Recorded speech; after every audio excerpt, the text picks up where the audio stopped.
अगर मर्द हजरात चाहें तो तलाक़ की नौबत कभी नहीं आएगी। अगर मर्द चाहें तो तलाक़ की नौबत कभी नहीं आएगी, क्योंकि नबी करीम सल्लल्लाहु तबारक व तआला अलैहि वसल्लम ने ऐसा खूबसूरत ज़ाब्ता हयात दिया है कि उस पर अमल किया जाए तो तलाक़ की नौबत कभी नहीं आएगी और पूरी ज़िंदगी मियाँ बीवी मोहब्बत और उल्फत के साथ रहेंगे। वो कैसे? आपने इरशाद फरमाते हैं कि बीवी के साथ दरगुज़र वाला मामला करे, दरगुज़र वाला मामला इख्तियार करे बीवी के साथ। क्यों? इरशाद हुआ, औरत को पसली से पैदा किया गया, पसली की हड्डी टेढ़ी होती है, औरत को पसली से पैदा किया गया और पसली टेढ़ी होती है, तो उसके अंदर फितरतन कुछ गलतियां होंगी, उसके अंदर टेढ़ापन होगा। तो तू अगर उसको पूरी तरह सीधा करने की कोशिश करेगा तो तू उसे तोड़ बैठेगा, और तोड़ना क्या है? तलाक़ की नौबत। इसलिए उसके साथ दरगुज़र वाला मामला करे तो तलाक़ की नौबत भी नहीं आएगी, पूरी ज़िंदगी मोहब्बत और उल्फत के साथ गुजरेगी। मैं आपको नमूने के तौर पर 2 बातें बताता हूँ, जिस पर अगर आपने गौर कर लिया तो इंशाअल्लाह पूरी ज़िंदगी लड़ाई की नौबत, तलाक़ की नौबत कभी नहीं आएगी। जब हम घर से बाहर निकलते हैं बीवी के साथ किसी भी गर्ज़ से, खा घूमने की गर्ज़ हो, रिश्तेदारों के यहाँ जाने की गर्ज़ हो, दावत में जाना हो या किसी काम से, और आपके साथ एक बच्चा भी हो, तो होता क्या है रास्ते में? आम तौर से हमारे यहाँ औरतें बच्चों को गोद में लेती हैं, मर्द नहीं लेते, औरतें ही लेती हैं आम तौर से। कभी कभार मर्द ले लिए तो ले लिए, वरना औरत ही लेती है।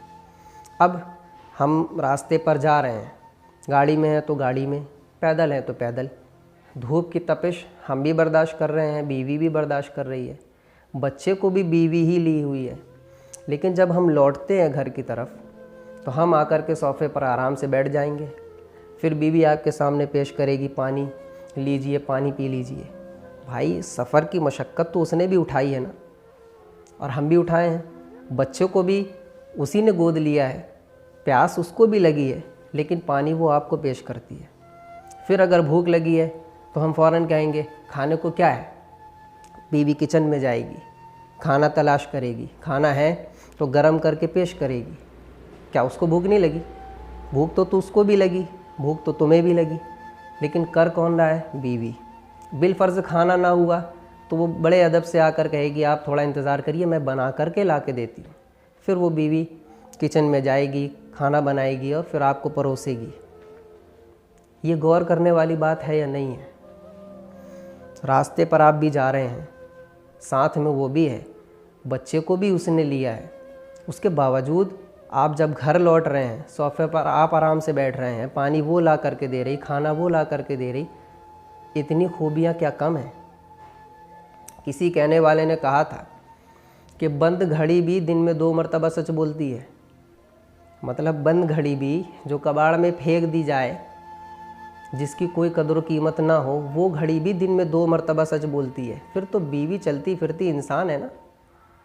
इसीलिए इरशाद फरमाया कि उसके अंदर अगर कमियां हैं तो उन कमियों को दरगुज़र किया जाए, उसकी खूबियों की तरफ नज़र डालें, उसकी खूबियों के ऊपर ध्यान दें, तो आपको मोहब्बत भी होगी, उल्फत भी होगी।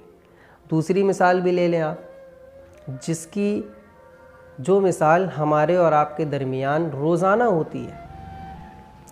भूख उसे भी लगती है, भूख हमें भी लगती है। खाना कौन बनाता है?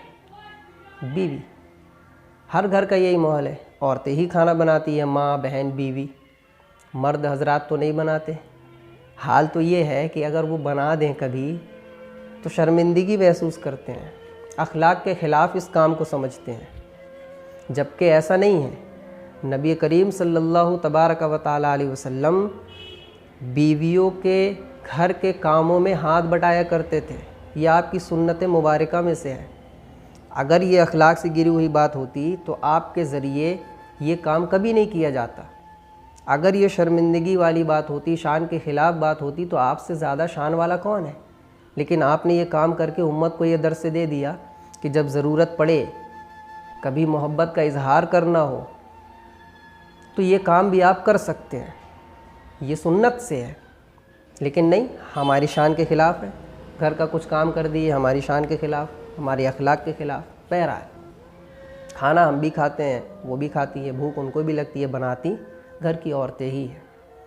अब जब भूख तेज़ लगती है कभी, तो क्या होता है, खाना वो बनाएगी। भूख आपको तेज़ लगी है, खाना ला करके वो परोसेगी, पहले आप खाओगे, बाद में वो खाएगी। ये अच्छाई नहीं है। बेशुमार ऐसी चीज़ें हैं जिस पर आप गौर करेंगे तो खूबियाँ निकल कर के सामने आएंगी।